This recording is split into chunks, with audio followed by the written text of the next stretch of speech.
નારાયણ ગયા ધ્રુવજી મહારાજના હૃદય કમળમાં અને સુંદર એવા દર્શન આપ્યા છે. ભગવાનને એમ થયું હૃદયમાં તો દર્શન આપ્યા પણ પ્રત્યક્ષ રૂપે સામે એને દર્શન આપવું. ભગવાન ચતુર્ભુજ સ્વરૂપે ધ્રુવજી મહારાજની સામે ઊભા રહ્યા પણ ધ્રુવજી મહારાજે આંખ ન ખોલી અને ત્યારે ભગવાને પોતાનું જે સ્વરૂપ હૃદય કમળમાં દર્શન હતું એને અંતર ધ્યાન કર્યું. ધ્રુવજી મહારાજે આંખ ખોલી તો ભગવાન સામે ઊભા છે. એ ભગવાન નારાયણને જોયા, દર્શન કર્યા, નારાયણના ચરણમાં વંદન કર્યા. ભગવાનની સ્તુતિ કરવી છે પણ નાનો એવો બાળક ભગવાનની સ્તુતિ કેવી રીતે કરે? ભગવાને પોતાનો પાંચજન્ય જે શંખ છે એ શંખને ધ્રુવજી મહારાજને સ્પર્શ કરાવ્યો છે. શંખનો સ્પર્શ થયો, વાચા ફૂટી અને ધ્રુવજી મહારાજે અદ્ભુત એવી સ્તુતિ કરી છે. 12 શ્લોકમાં ભગવાને કહ્યું કે આવું કઠોર તપ કર્યું શું કામ? ધ્રુવજી કહે મારા બાપના ખોરામાં બેસવા માટે.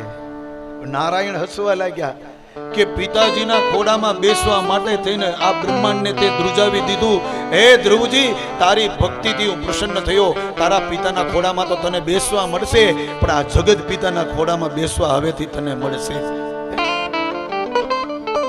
ઉત્તર દિશામાં હું તને સ્થાન આપું છું.